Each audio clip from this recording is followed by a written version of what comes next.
Lyft CEO David Risher reveals his biggest challenge in competing with Uber. What do you think it is?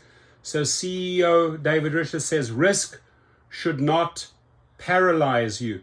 It's only been a year since David Risher took charge of a company that was struggling to match rideshare giant Uber's dominance. Risher told Fox that his biggest challenge is in revitalizing the company and establishing it as a prominent player in the industry is fighting inertia. The inertia of staying home rather than getting out to connect with friends, the inertia of using the same old rideshare app instead of trying something new and better.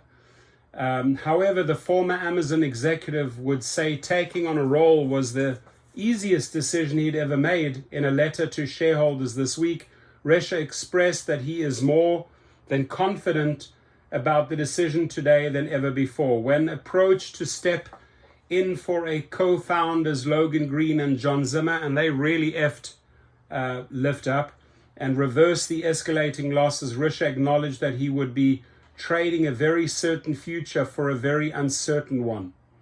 Lyft was competing against a company that benefited from its food delivery business during the pandemic when ride-sharing came to a near halt.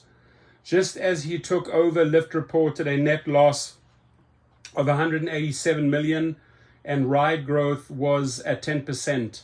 At the time, the company had 19.6 million active riders.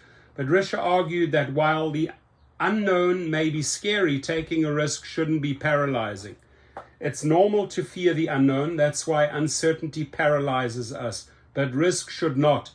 You can assess risk by looking at the downside and upside of opportunities.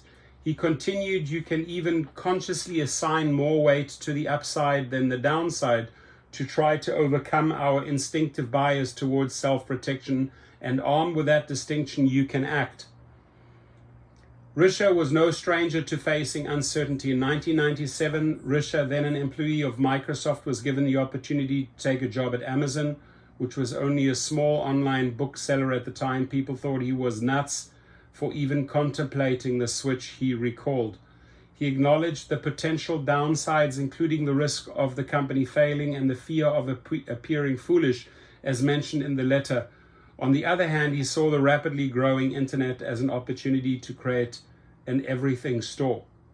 Right, so today, Lyft shares are up, Uber shares are down. As Senior Vice President of US Retail at Amazon, he helped drive a $16 million online bookseller to become a $4 billion everything store.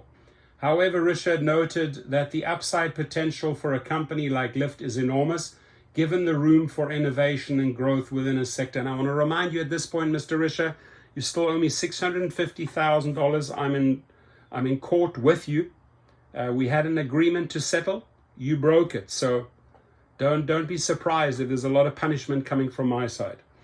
To better compete, Risher reduced the workforce to bring rider fares in line with its rival and to boost driver pay, which has long been a point of contention. He made earnings more transparent and recently promised drivers they would earn at least 70% of passengers' payments after external fees.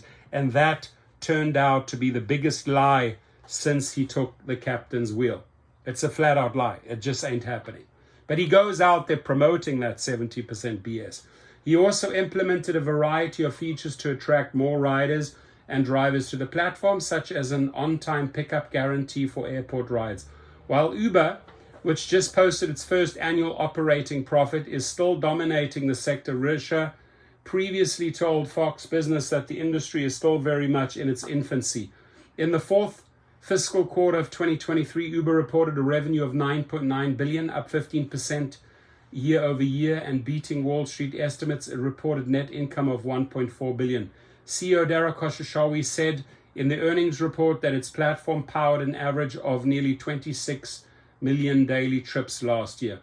Comparatively, Lyft's revenue notched $1.2 billion, growing 4% year over year. Its net loss was $26.3 million, down from the net loss of $588 million reported a year earlier. Lyft's ride growth rose to 26% year over year after accelerating for 4 consecutive quarters. Active riders grew to just over 22 million. Lyft is slated to report its latest earnings on Tuesday.